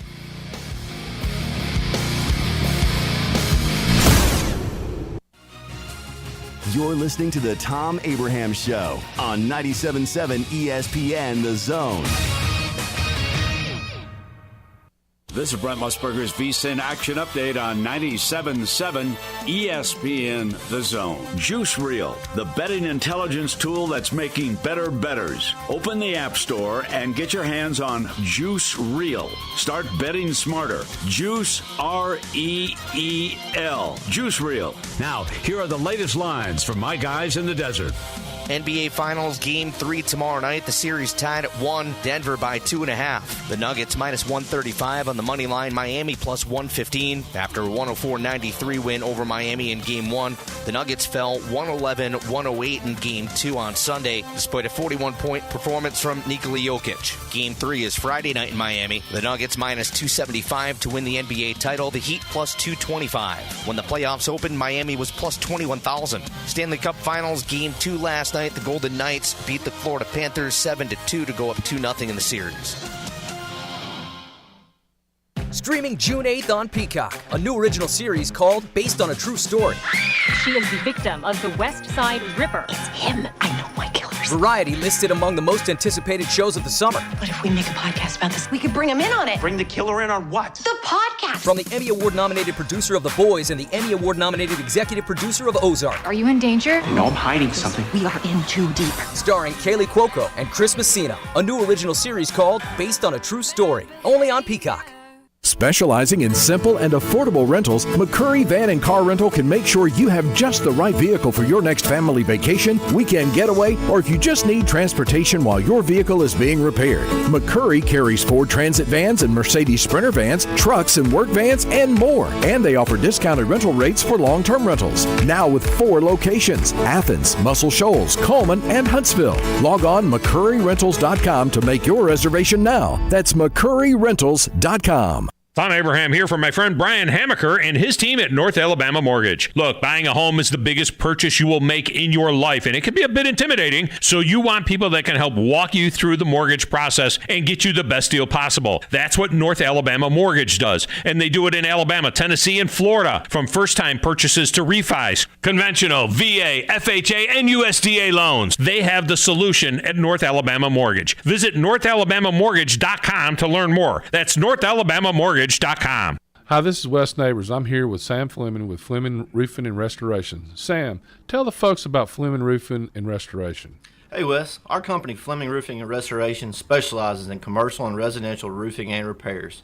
I'm a fifth-generation Huntsvillian, and our family's been doing construction business in Huntsville area since 1965. Sam, what kind of roofs does Fleming Roofing and Restoration do? Our guys are skilled enough. We can come out and address any kind of leaks or issues you might have on your commercial, on your metal roofing, on your shingles. We can do anything, and we can offer you a solution to repair it, or we can replace it. Well, you guys also do insurance restoration. Our staff has 10-plus years of experience as insurance adjusters, and we really do know the inside and out of the claims process at Fleming Roofing and Restoration. Check out Fleming Roofing and Restoration online at FlemingHSV.com, or you can call or text them at 256-651-9440. Hey, Wes, we show up. Now open, this is your invitation to experience the grand opening of AVIQ's new 10,000 square foot showroom. The best brands in home audio, home theater, and home automation. The place to see and hear and feel and listen and watch. The place where you can audition top brand audio and video equipment before it goes in your home. World-class brands now available in Huntsville. Come experience the difference. 1833 University Drive, just east of the Parkway at the all-new AVIQHSV.com. The new favorite place for delicious Mexican food is Coralejos Mexican Grill in Huntsville. Check out their reviews on Facebook and you'll see what people are raving about. Enjoy drink specials all day Monday through Thursday, like house margaritas for $3.99 and 12-ounce drafts for $2. Even vegan-friendly entrees on Monday starting at 5. Coralejos Mexican Grill, 1658 Old Monrovia Road in Huntsville. Follow them on Facebook and Instagram to stay updated on their specials. From the Fox 54 Weather Center, I'm Chief Meteorologist Jordan Dressman. A mostly to partly sunny sky this afternoon. Temperatures climbing into the mid and upper 80s. Some of us could see the lower 90s. Isolated showers are going to be possible. Most of us probably end up staying dry. Temperatures drop into the low and mid 60s through the overnight. A partly sunny sky for your Wednesday. We're climbing into the mid and upper 80s with a couple of isolated showers. Dropping into the lower 60s as we head into the overnight. A little cooler on Thursday, still with a partly sunny sky. Temperatures climbing into the lower 80s. I'm Chief Meteorologist Jordan Dressman on your home for ESPN Radio 97.7 ESPN The Zone. Sports Talk 24/7 365. Your full-time sports station. You're doing a great job. Keep up the good work. Is 97.7 ESPN The Zone. Doesn't anyone do any work around this joint anymore?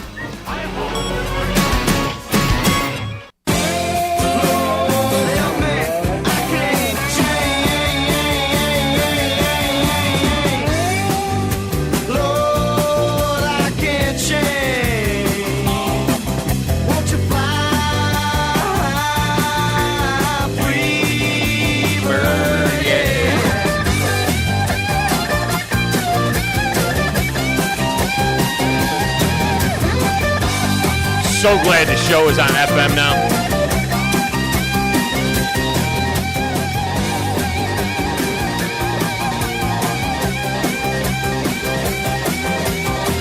First 10 years of my career, first 8 years of my career, we were always on AM. That was Sports Talk Radio. People said that it wouldn't work on FM. Best part about Sports Talk Radio going to FM is being able to hear that kind of stuff in stereo. I mean, it's just, I love it in my headphones. Oh, without a doubt. I could just sit here and just listen to it. Play it in the background while you're talking about something. It's tremendous. Freebird is brought to you by the fine folks at North Alabama Mortgage. At North Alabama Mortgage, they got the right mortgage product for you. And you might be thinking about those rates, but let me tell you what rates are really high. The rates that you're paying on those credit cards that you have. And you can get rid of that credit card debt by pulling some of that equity out of your home, because your home equity has gone up so much. The rates may have went up a little bit, but the home equity rates or the home equity values are still very, very high. So you pull some of that extra cash out of your house, pay off all of those 18, 19, 23% credit cards, and it's money back in your pocket. It really is. I'll be honest with you, Grizz. I mean, there's a lot of different ways to do that. I did this a couple of years ago and got rid of all of my debt and paid for our guest house. And I mean, I paid for all the work I did on the guest house, spent $30,000 on the guest house, and a lot of it was on cards and things. And I do it all the time. I liquidate. I'm always moving money around to liquidate stuff. We've done a few things lately, and I built that barn and things like that. I had a couple of high interest cards that I put some stuff on and so on. And I sold some stocks. I sold some stocks that were just kind of blah. They were just not performing great. I sold about $10,000 worth of stocks and paid off a bunch of credit card debt. And I'm like, stocks weren't doing anything, so why not in this particular case? I feel like I made 20% because I was getting rid of that high interest. So and I can confirm they're good people. Wes Hudson, one of his employees that works over there. I don't know him. Yeah. Yeah. You know one of the guys in North Alabama? Yeah, I went to high school with him. Oh, really? Yeah, I went to high school with I think 2 or 3 people that work over there. Well, yeah. Brian hires just the best. Or know them, Yeah, I mean, he does a tremendous job. He hires just the best. There's no doubt about it. Grumpy has a name for the new golf tour. He said it should be the PGA LIV Plus Tour. PGA that's just funny. PGA to live. No, you're not getting it. I know. PGA LIV Plus Tour. I mean, it's appropriate for it being Pride Month. And now you got now it just sunk in. No, now it's sunk in. Don't tell me now. I kind of got it. It's sunk in. Now you got it. The PGA LIV Plus Tour. I thought that was very inventive of him. Steve called me because I was walking the dog downtown. Yeah. And it was on Saturday, and I happened to walk at the exact same time that they were having the Pride Parade downtown. And I thought you were in it. no, I wasn't in it. I wasn't in it. But I thought you were the Grand Marshal. Everybody that walked by and everybody that was at the parade, loved the dog. But, they had a Pride Parade? Yeah, Is that what they downtown. had? Yeah. Are they going to have a heterosexual Pride Parade I don't coming know. up anytime I didn't soon? get asked, so because I would be the Grand Marshal at that one. You know what I mean? They would ask you to be the head. Yeah, they should have a testosterone parade. You know what I mean? A heterosexual testosterone parade. They have they had the guy with the megaphone and on the side of the street. And did they have any rude stuff like people because there's some of these Pride parades, which children They are actually at. had They had people wearing like S&M stuff and doing gross. No, there wasn't anybody stuff. doing it. There was a church that was Mount Zion Church was handing out waters. Yeah. And then there were to just the Pride people? To Or anybody, just to to anybody. Yeah. And then there was, of course, the guy with the megaphone with the big signs that you always see at like live events and stuff. And then there's actually we were talking about the sisters last week that Clayton Kershaw has a problem with. Oh, you mean the nuns? The nuns that dress guys, up. Yeah, guys there's a dressing up Huntsville as nuns. chapter that drove through. So I I didn't think know there was a happened on Huntsville that deal. chapter. I think they got cut again from the lineup at the at the Dodgers. I think the Dodgers apologized for doing that stuff. Well, sign of the end times, Chris. It's a sign of the end times. It really is. I mean, it's the when you see all of this deviant behavior and so on going on, and it's a sign of the end times. But let me tell you, before I get to the LIV thing, which is a sign of the end times maybe too, I don't know, the PGA and the LIV merger, I haven't been talking much about the Stanley Cup Final because nobody cares about Vegas and Florida. You and your son. Nobody cares. I mean, nobody even cares in hockey places. I don't think they care that much. However, I always tell you why I love Hockey Guy. And I don't know if you saw the hit that Jack Eichel took. I did not know. You got to look it up. The hit that Jack Eichel took last night from Matthew Tkachuk. Matthew Tkachuk. He cleaned Jack Eichel's clock on a mid-ice hit, and immediately a fight broke out. Why, I don't know. It's like every time there's a clean check, now we got to have a fight. Why fight? What's the point of fighting? It was a good hit. It was a clean hit. Jack Eichel goes off the ice during the fight.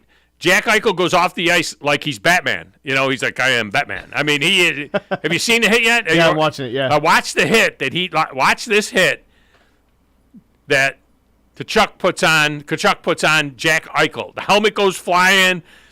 Eichel kind of that was a nice shoulder. That was clean. Totally clean. That was clean. All right, so this is Eichel. That's been called targeting in college football. Do you see Eichel kind of stumble a little bit before it? He kind of stumbles and goes down a little bit, and so that's where the hit comes from. So, having said that, if something like that happened in an NBA game or a Major League Baseball game, guy would be out for the season. Yes. You know what I mean? It would be over with. That would be it. It would be cheap. Whining, pissing, and moaning. Even the modern-day NASCAR guys, pissing and moaning about everything. This was Jack Eichel's response. Wait a minute. Let me turn on that and then slide that up. Okay. This was Wait a minute. I think I got to turn. No, maybe not. This was Jack Eichel's response to that hit after the game.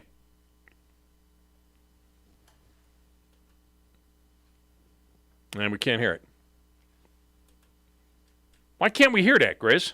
8. Turn 8 on. Oh, it's 8? Why does? No, 5, because it's your computer, right? Is it plugged in? Are you sure it's not 8? Maybe it's 8. Which computer are you using? Mine. Use 5. That's what I was using. Is the external on?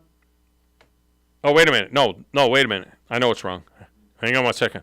No, my computer, the little computer icon thing on the speaker icon thing on your laptop, does that have to be not with an X through it?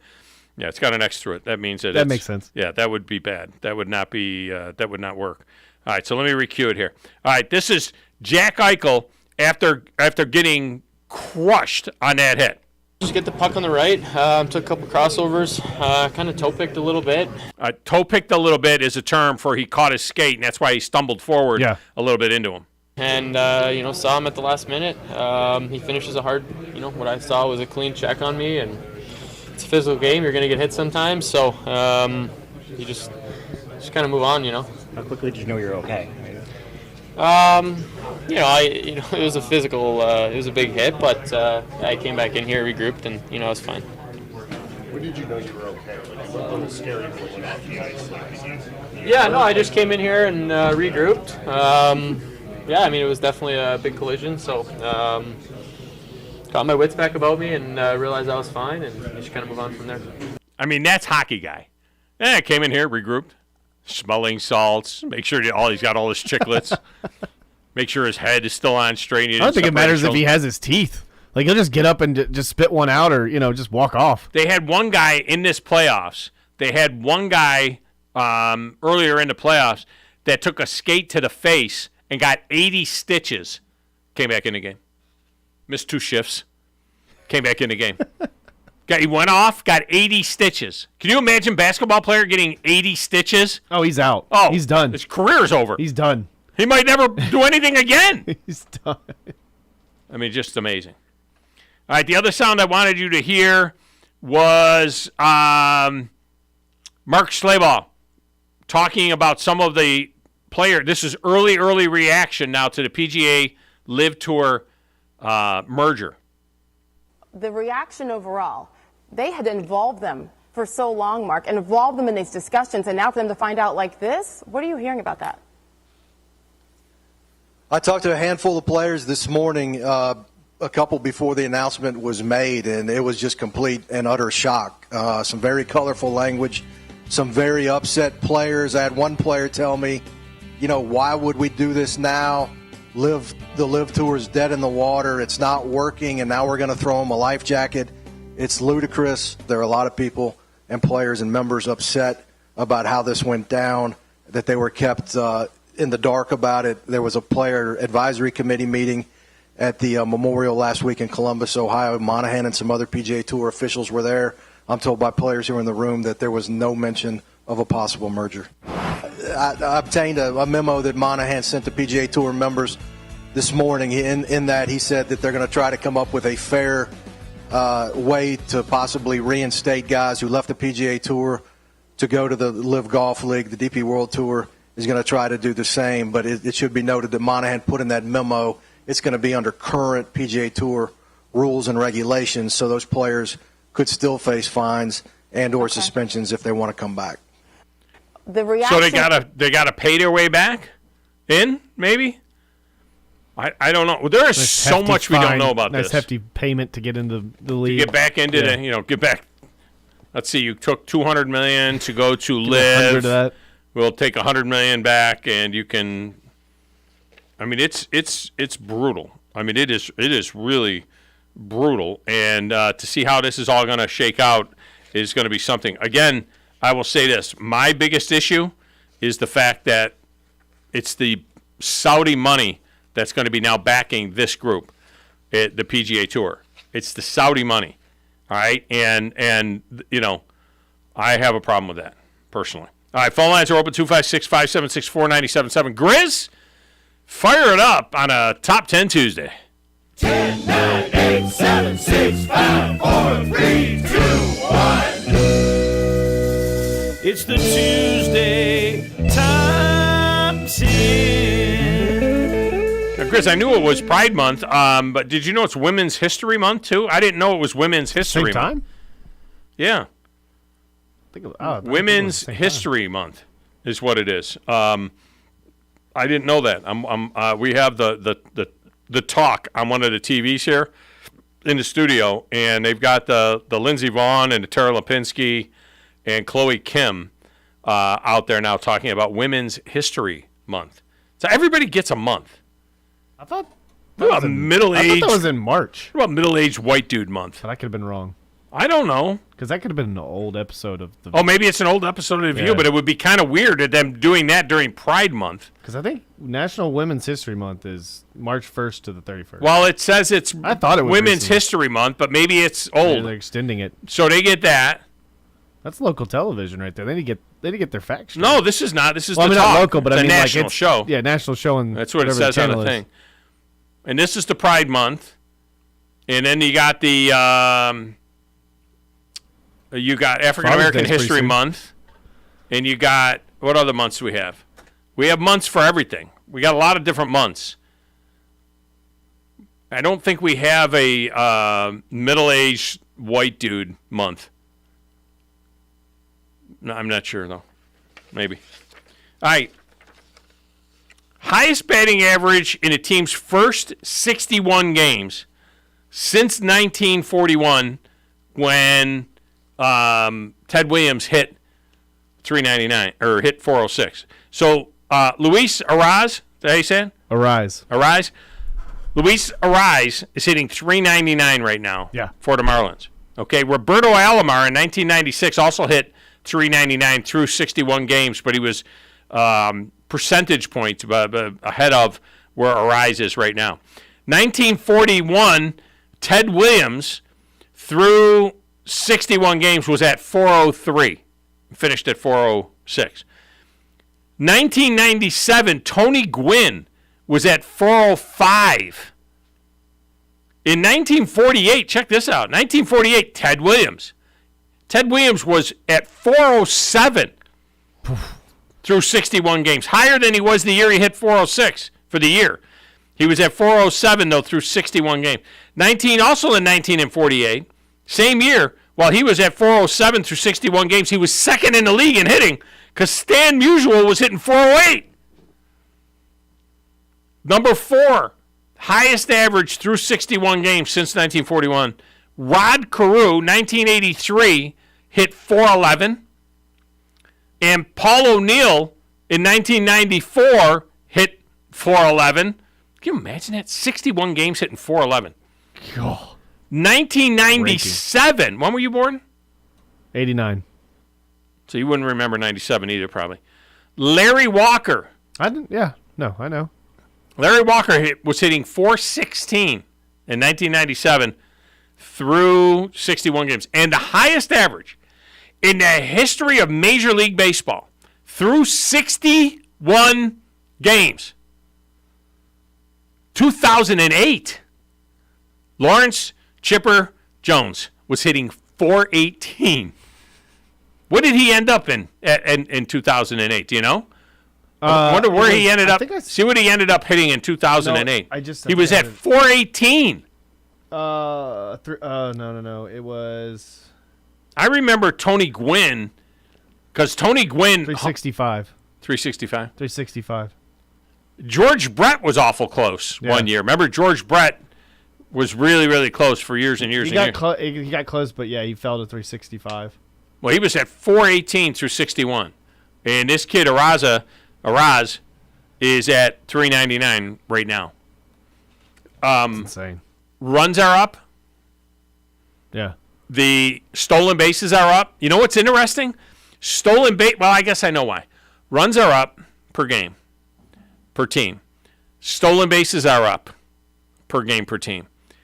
Caught stealing is up. And I would think, why is caught stealing up when there's more stolen? It's because there's more people trying to steal. Yeah. That's why caught stealings are up. And it's not the percentage of caught stealing. Right now, there's 0.18 caught stealings per game, per team. And so the reason there's more, it's not the percentage, it's the number of times that there's a caught stealing. It's because guys are stealing so much more. Yeah, you can see Ronald Acuna every time a guy's out of place, he just takes off. It doesn't even matter if the guy is not even close. I mean, maybe close to the bag, but not even paying attention. He's just going to take off. If you're not paying attention, he's gone. This kid, Anthony Volpe, for the Yankees, the shortstop. I like him, actually. Yeah, I mean, he gets on base, it's a double. Yeah. I mean, I don't know if he's still leading the American League in he's not like stolen Ozuna bases, getting benched for, having like a 450-foot single. That guy. Jaking it out there. Runs are up, average is up by 5 points. The Major League batting average is up, which is why get rid of the shift. Yeah. So you get rid of the shift, there's more holes out there. Now the batting average is up. The only thing that's down, the time it takes to play a game. And the time it takes to play a game is holding now down 26 minutes a game. And it's holding. I thought it would start out that way, and then the games would start creeping. Nope. 2 hours and 37 minutes was what it was week 1. And here we are, a third of the way through the season, 2 hours and 37 minutes. Yeah. Sometimes almost to a detriment. I've had to take to starting to making sure that I am putting the game on a DVR because our East Coast teams, like the Yankees and the Braves, start at 6 on the East Coast. Right. By the time I get done with dinner and doing a couple of honeydews and walk the dog, it might be 6:45 or 7 o'clock. I turn the game out. It's the 6th inning. I mean, it's crazy. You miss so much of the game. Right. So, all right, let's get a break. Phone lines are open if you want to get in, 256-576-4977. The other list I had was I have the list of the nominees for the College Football Hall of Fame coaches. List of the nominees for the College Football Hall of Fame coaches. We'll give you that and commentary on it next, right here on 97.7 ESPN The Zone.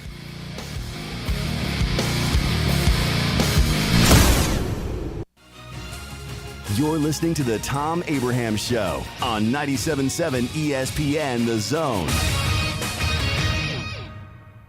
Tom Luganbill here for my friends at Woody Anderson Ford. Bobby White and his team take great pride in their service department, and you can see it the moment you walk into those beautiful new service lanes. And just like a championship team, they all work together to make sure your experience is second to none, whether you drive a Ford or not. Also, check out the gold certified pre-owned inventory at Woody Anderson Ford for great deals every day. Stop by and see them at Jordan and Sparkman or at Woody Anderson of Madison on Hughes Road, or visit WoodyAndersonFord.com. Streaming June 8th on Peacock, a new original series called Based on a True Story. She is the victim of the West Side Ripper. It's him. I know my killers. Variety listed among the most anticipated shows of the summer. What if we make a podcast about this? We could bring him in on it. Bring the killer in on what? The podcast. From the Emmy Award-nominated producer of The Boys and the Emmy Award-nominated executive producer of Ozark. Are you in danger? No, I'm hiding something. We are in too deep. Starring Kaylee Cuoco and Chris Messina, a new original series called Based on a True Story. Only on Peacock. Not looking or feeling your best? No energy for the things you like to do? Ready to look and feel younger? Make your appointment at Advanced Life Clinic, one of the region's foremost destinations for patients interested in looking and feeling their best. Specializing in advanced laser treatments and weight loss, male and female rejuvenation to offset the effects of aging, and more. See how Advanced Life Clinic can help you enjoy your life again. Call 256-882-6555 or log on advancedlifeclinic.com. When I chose a garage door company, I did my homework. I needed Precision Overhead Garage Door Service. They have a 5-star Google rating. I checked their reviews and liked what their customers had to say. Precision Overhead Garage Door has lifetime warranty packages. Same-day service if I call before 2 p.m. If they can't make it the same day, my service call fee the next day is waived. They did a 25-point safety inspection on the door and operator. Now that's peace of mind. Residential, commercial, and gate services. Precision Overhead Garage Door Service. Call 256-400-4500. The kitchen is the heart of any home. It's where the family gathers. It's where kids discover old recipes and make them their own. Just starting out or just now getting started on the dream kitchen you've always wanted? I'm Chris Haygood, and from all of us here at Bob Wallace Appliance to the home builders and the homeowners of the Huntsville area, a heartfelt thank you for buying local. We're in Huntsville, Florence, and Coleman, and online at bobwallaceappliance.com. Great food and the best live entertainment is what it's all about at the Furniture Factory Bar and Grill. Head to downtown Huntsville every Tuesday for karaoke on the only outdoor karaoke stage in North Alabama. Thursday night is the Valley's longest running and biggest bike night. Food and drink specials, giveaways, and live music on the patio. And the Furniture Factory menu is fully loaded with options from steaks to salads, plus a whole lot more. Featuring a weekday happy hour that starts at 3. 619 Meridian Street, downtown Huntsville, and online at FurnitureFactoryBarGrill.com. Ann Adams with Berkshire Hathaway Rise Real Estate is the one name to know if you're buying or selling real estate. With years of local experience, Ann Adams offers buyers in-depth knowledge of the local housing market and will narrow available properties down to those you'll be interested in so you can save time when shopping for your new home. If you're ready to sell, Ann offers a seamless process using accurate pricing and expert negotiation skills to make sure you get a fair price for your home. Call Ann Adams today at 256-337-2625 or log on bhhsriserealestate.com. Electric cars are coming faster than you think, and that's why we're bringing SEMA Connect to Alabama. Our team educates you and helps provide a long-term plan for your business. Where to put them, how to get them there, how to pay for them, tax incentives, service, and monitoring. We take care of everything. Doing the right thing means bringing EV car chargers to Alabama. Let us help you with your EV charging plan. TOC Sports has been there for you. Now, you're probably asking yourself, what does that mean? It means for more than 20 years, Alabama's largest orthopedic group has been there providing coverage and care to more schools and student athletes in the Tennessee Valley than any other group. It means whether you are the star football player, the all-region volleyball ace, or someone who hurt their knee in a weekend pickup basketball game, TOC Sports physicians are proud to have the opportunity to care for all your orthopedic needs. It means for parents, coaches, athletes, desk jockeys, or even weekend warriors, TOC Sports physicians continue to meet and exceed the orthopedic and sports medicine needs of our community. But most importantly, during these challenging times, we're here for you now, and will continue to be here. So as long as there are players on the field, games to be played, and contests to be won, the orthopedic specialists from TOC Sports will be ready to help. We don't know what the future holds, but you can count on the TOC Sports team to stay committed to you, so you can stay in the game. Call 256-539-2728 today and ask to see a TOC Sports physician. Check them out online, also Facebook, Twitter, and Instagram. Is it lonely at the top? Deja foo foo, foo foo foo. Not at all. Come on, you're an ace. Everybody knows it. Thank you for listening to 97.7 ESPN The Zone. It entertains me. I enjoy listening on the way home.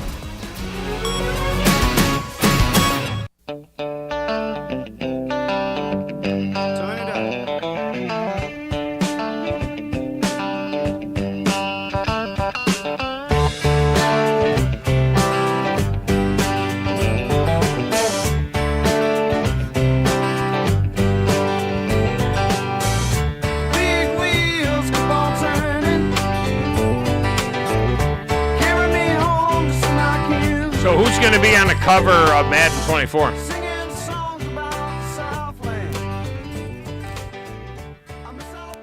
Wasn't Tom Brady and Patrick Mahomes on it last year? Were they? Yeah. You think they do the duo thing again? I don't know about the duo thing, but here's my prediction. I'll make a prediction, not what I would do, a prediction. I bet it'll be Aaron Rodgers in a Jets uniform. That would be good.